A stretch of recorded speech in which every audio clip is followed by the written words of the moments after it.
സാമ്രാജ്യങ്ങൾ വെട്ടിപ്പിടിച്ചും കൊടും ക്രൂരതകൾ ചെയ്തും കൊള്ളയടിച്ചും കൊലപാതകം നടത്തിയും കുപ്രസിദ്ധി നേടി വളരുന്നവരാണ് ഗുണ്ടാ സംഘ തലവന്മാർ. ഇതിൽ ക്രിമിനൽ ലോകത്തിന്റെ ചരിത്രത്തിൽ മുൻപന്തിയിൽ നിൽക്കുന്ന പേരാണ് ദാവൂദ് ഇബ്രാഹിമിന്റേത്.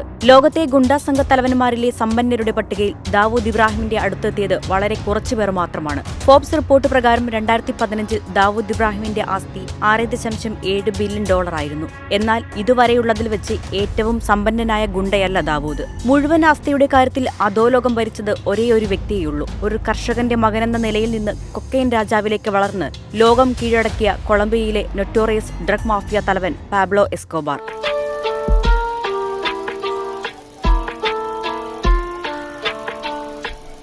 നിലവിൽ ലഭിക്കുന്ന റിപ്പോർട്ടുകൾ അനുസരിച്ച് മരിക്കുന്ന സമയത്ത് $30 ബില്യൺ പാബ്ലോയുടെ ആകെ ആസ്തി. ഇന്നത് $70 ബില്യൺ മൂല്യം വരും. അധോലോക നായകന്മാരിൽ സമ്പത്തിന്റെ കാര്യത്തിൽ പാബ്ലോയുടെ സ്ഥാനം ഒന്നാമതും ദാവൂദ് ഇബ്രാഹിമിന്റേത് നാലാമതുമാണ്.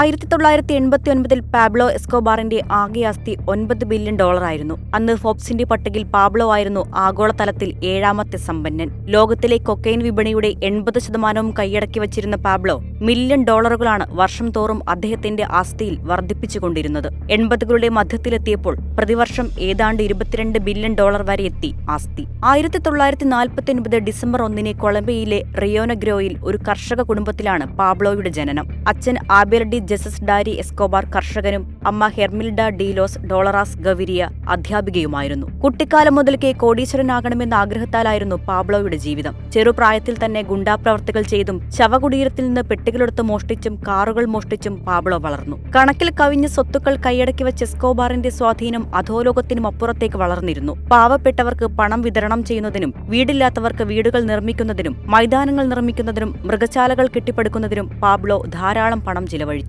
ഗുണ്ടാ തലവന് മൃഗങ്ങളോടും സ്നേഹമോ എന്ന് തോന്നാം. ഹിപ്പോപ്പൊട്ടാമസ്, ആനകൾ, ജിറാഫുകൾ, ഒട്ടകപക്ഷി തുടങ്ങിയെല്ലാം ആ മൃഗശാലയിലുണ്ടായിരുന്നു. എന്റെ സ്വന്തം നോഹയുടെ പെട്ടകം എന്നായിരുന്നു അയാൾ അതിനെ വിളിച്ചിരുന്നത്. ഒടുവിൽ കൊളംബിയൻ ഡ്രഗ് മാഫിയ തലവൻ റോബിൻഹുഡ് എന്ന വിളിപ്പേര് എസ്കോബാർ സ്വന്തമാക്കി. ലാ കാറ്റഡ്രൽ എന്ന സ്വയം രൂപകൽപ്പന ചെയ്ത ജയിലിൽ തന്നെ തടവിലാക്കാൻ കൊളംബിയൻ ഗവൺമെന്റുമായി ഒരു കരാറിലേർപ്പെട്ടതോടെ എസ്കോബാറിന്റെ ജീവിതം മറ്റൊരു വഴിത്തിരിവിലേക്ക് കടന്നു. ഈ ആഡംബര കോമ്പൗണ്ടിൽ കിടന്നുകൊണ്ട് തന്റെ ക്രിമിനൽ സാമ്രാജ്യം മുഴുവൻ എസ്കോബാർ നിയന്ത്രിച്ചു.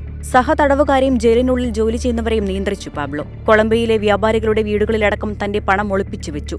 ദി ഇൻഡിപെൻഡന്റ് റിപ്പോർട്ട് ചെയ്തതനുസരിച്ച് ബില്ലുകൾ കെട്ടിസൂക്ഷിക്കാൻ മാത്രം മാസം തോറും $2,500 വരെ അദ്ദേഹം ചിലവഴിച്ചിട്ടുണ്ട്. പുറത്തു വന്നതുമല്ലാത്തതുമായ റിപ്പോർട്ടുകൾ അനുസരിച്ച് അതീവ നാടകീയമായിരുന്നു എസ്കോബാറിന്റെ ജീവിതം. ഒരിക്കൽ പർവ്വതങ്ങൾക്കിടയിലെ ഒളിസങ്കേതത്തിൽ താമസിക്കുന്ന കാലത്ത് മകളുടെ ഹൈപ്പോതെർമിയ അവസ്ഥയെ മറികടക്കാൻ $2 മില്യൺ നോട്ടുകൾ കത്തിച്ചു ചൂടാക്കി എസ്കോബാർ. 1981 പാബ്ലോ എസ്കോബാർ തന്റെ മകനെ അമേരിക്കയിലേക്ക് കൊണ്ടുവന്നപ്പോൾ വൈറ്റ് ഹൌസിന് മുന്നിൽ വെച്ചൊരു ഫോട്ടോ എടുത്തു. കുപ്രസിദ്ധനായ പാബ്ലോ ആരുടെയും കണ്ണിൽപ്പെടാതെ എങ്ങനെയാ ചിത്രം എടുത്തുന്നത് ഇന്നും ആർക്കും അറിയില്ല. 2015 നെറ്റ്ഫ്ലിക്സിലൂടെ ഇറങ്ങിയ നാർക്കോസ് എന്ന ഡ്രാമ സീരീസ് പാബ്ലോയുടെ ജീവിതം അടിസ്ഥാനമാക്കിയുള്ളതാണ്. അധികാരത്തിന്റെയും സമ്പത്തിന്റെയും ലഹരിയുടെയും തണലിൽ സാമ്രാജ്യം കെട്ടിപ്പടുത്ത പാബ്ലോ എന്നും അധോലോക ചരിത്രത്തിലെ ഒഴിവാക്കാനാകാത്ത പേരാണ്. 1993 ഡിസംബർ 2 കൊളംബിയൻ സുരക്ഷാ സേന മെഡലിൽ വെച്ച് എസ്കോബാറിനെ വെടിവെച്ച് കൊലപ്പെടുത്തി. പാബ്ലോയുടെ മരണശേഷം അദ്ദേഹത്തിന്റെ സ്വത്തുക്കളെല്ലാം കൊളംബിയൻ സർക്കാരിന്റെ അധീനതയിലെത്തി. ശേഷിച്ച സമ്പാദ്യം കൂടി നിയന്ത്രിക്കാൻ ആസ്തികളിൽ ഒപ്പിട്ടു നൽകാൻ പാബ്ലോയുടെ കുടുംബാംഗങ്ങളെ നിർബന്ധിച്ചു സർക്കാർ. അധോലോകത്തെ കീഴടക്കിയ പാബ്ലോയുടെ സംഘത്തിലെ മറ്റുള്ളവരും ഈ സ്വത്തുക്കളെല്ലാം തട്ടിയെടുക്കാൻ മുൻനിരയിലുണ്ടായിരുന്നു.